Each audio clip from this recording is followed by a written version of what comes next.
وہ آیا کمرے کے اندر کھڑکیاں بند کرنے جبکہ ہم اس وقت بھی بستر میں موجود تھے، اور میں نے دیکھا کہ وہ بیمار تھا۔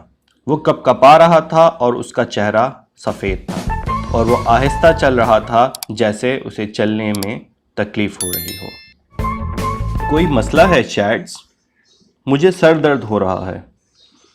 تم واپس جا کر تھوڑا آرام کر لو۔ نہیں، میں ٹھیک ہوں۔ تم آرام کر لو، میں آتا ہوں تمہارے پاس کپڑے پہن کر۔ لیکن میں نیچے گیا تو اس نے کپڑے پہنے ہوئے تھے اور وہ آگ کے پاس بیٹھا ہوا تھا اور بہت بیمار لگ رہا تھا۔ ایک بیچارہ 9 سال کا لڑکا۔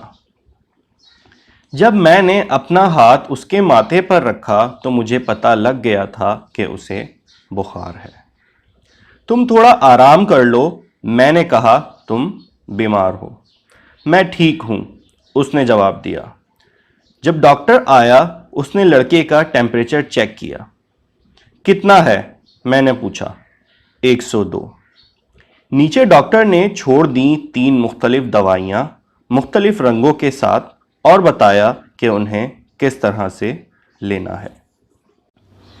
ایک دوائی بخار کو کم کرنے کے لیے تھی، دوسری قبض کو ٹھیک کرنے کے لیے تھی، اور تیسری تیزابیت والی حالت کو بہتر کرنے کے لیے۔ انفلوئنزا کے جراثیم صرف تیزابیت والی صورتحال میں ہی پائے جاتے ہیں، اس نے مجھے بتایا۔ ایسا لگتا تھا کہ اسے انفلوئنزا کے بارے میں ساری معلومات ہے، اور اس نے کہا کہ پریشان ہونے والی کوئی بات نہیں ہے اگر بخار 104 سے اوپر نہیں جاتا تو۔ یہ ہلکی سی نزلے کی وبا ہے اور خطرے کی کوئی بات نہیں ہے اگر اسے نمونیا نہیں ہوتا تو۔ پیچھے کمرے میں نے لڑکے کا ٹیمپریچر لکھا اور ایک نوٹ بنا لیا ان اوقات کا جن اوقات میں اسے مختلف کیپسول دینے تھے۔ کیا میں تمہیں کچھ پڑھ کے سناؤں؟ ٹھیک ہے، اگر آپ چاہتے ہیں، لڑکے نے جواب دیا۔ اس کا چہرہ بہت سفید تھا اور اس کی آنکھوں کے نیچے گہرے نشان تھے۔ بے خبر تھا ہر چیز سے جو اس وقت ہو رہی تھی۔ میں نے زور سے ہوورڈ پائلز کی بک آف پائریٹس کو پڑھا، لیکن میں واضح دیکھ سکتا تھا کہ اس کی کوئی دلچسپی نہیں تھی جو میں پڑھ رہا تھا اس میں۔ تمہاری کیسی طبیعت ہے چیڈز؟ میں نے پوچھا۔ ابھی تک تو ویسی ہی ہے، اس نے جواب دیا۔ میں بیڈ کے پیروں کی طرف بیٹھا ہوا تھا اور خود ہی پڑھ رہا تھا، اس وقت کے انتظار میں جب دوسرا کیپسول دینے کا وقت ہو جائے۔ اسے اب تک سو جانا چاہیے تھا، لیکن جب میں نے دیکھا تو وہ بیڈ کے پیروں کی طرف دیکھ رہا تھا اور بہت عجیب طریقے سے دیکھ رہا تھا۔ تم سونے کی کوشش کیوں نہیں کرتے؟ میں تمہیں اٹھا دوں گا دوائی لینے کے لیے۔ میں اٹھا ہی رہوں گا۔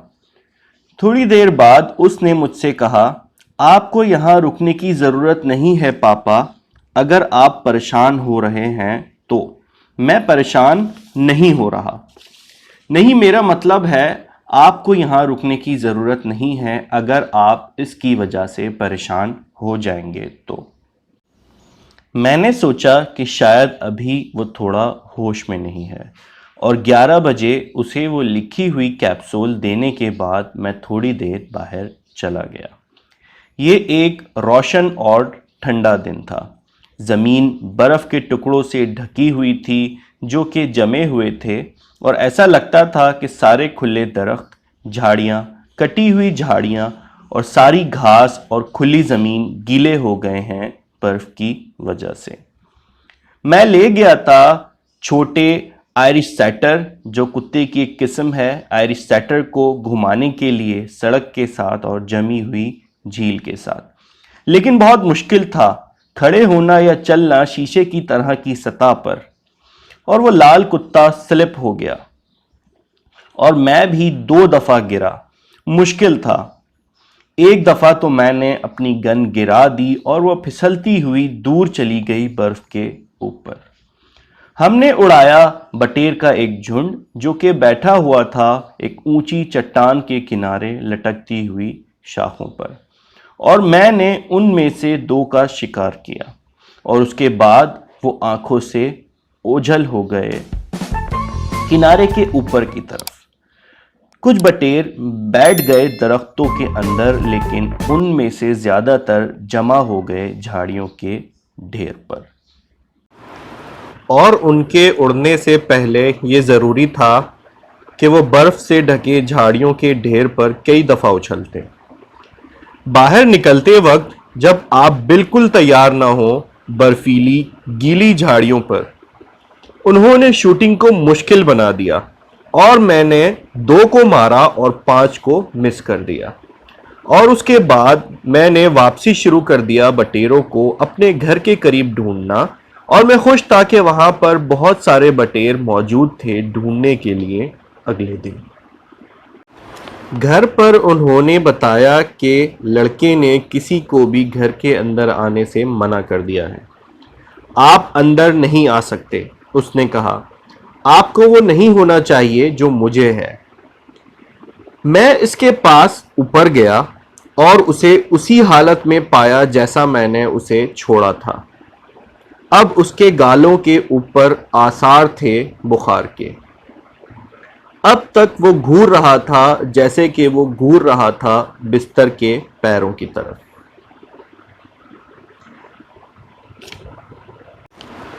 بخار کتنا ہے؟ یہ کوئی 100 کے قریب ہے، میں نے کہا، اور یہ 102.4 تھا۔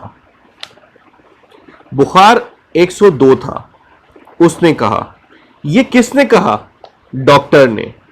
تمہارا بخار ٹھیک ہے، میں نے کہا، اب فکر کی کوئی بات نہیں ہے۔ مجھے کوئی فکر نہیں ہے، لیکن میں خود کو سوچنے سے روک نہیں پا رہا ہوں۔ مت سوچو، میں نے کہا، تم آرام سے رہو۔ آرام سے ہی ہوں، اس نے کہا، اور سیدھا دیکھنے لگا۔ وہ واضح طور پر کسی چیز کو خود پر حاوی کر رہا تھا۔ اسے پانی کے ساتھ لے لو۔ آپ کو لگتا ہے اس سے کچھ فائدہ ہوگا؟ بالکل اس سے ہوگا۔ میں نیچے بیٹھ گیا اور میں نے پائریٹ بک کھول لی اور پڑھنا شروع کر دی، لیکن میں دیکھ سکتا تھا کہ اس میں کوئی دلچسپی نہیں تھی، تو میں رک گیا۔ آپ کو کیا لگتا ہے کہ میں کس وقت تک مر جاؤں گا؟ کیا؟ ابھی میرے مرنے میں کتنی دیر باقی ہے؟ تم مرنے نہیں والے ہو، کیا مسئلہ ہے تمہارے ساتھ؟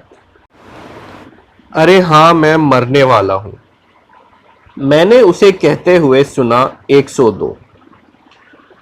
وہ لوگ نہیں مرتے جنہیں 102 بخار ہو جاتا ہے۔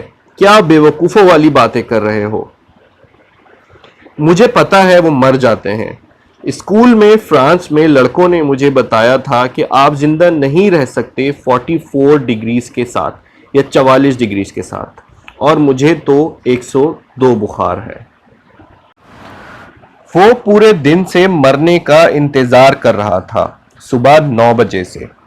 ارے شیڈز، میں نے کہا، شیڈز تم کتنے بھولے ہو۔ یہ اس طرح سے ہے جیسے کہ مائلز اور کلومیٹرز۔ تم مرنے نہیں والے ہو۔ وہ ایک دوسرا تھرمومیٹر ہوتا ہے، اس تھرمومیٹر پر 37 نارمل ہوتا ہے اور اس والے پر 98۔ آپ کو یقین ہے؟ بالکل، میں نے کہا، یہ ایسا ہی ہے جیسے کہ مائلز اور کلومیٹرز۔ تمہیں پتا ہے کہ ہم کتنے کلومیٹرز طے کرتے ہیں جب ہم گاڑی میں 70 میل سفر کر لیتے ہیں؟ اوہ، اس نے کہا۔ پھر اس کی نظر جو بستر کے پیروں کی طرف تھی تھوڑی کم ہوئی۔ اس کا خود پر دباؤ بھی تھوڑا کم ہو گیا آخر کار، اور اگلے دن وہ بہت سست تھا اور ہر چھوٹی چیز پر بہت آسانی سے رو رہا تھا، جن چیزوں کی اتنی اہمیت نہیں تھی۔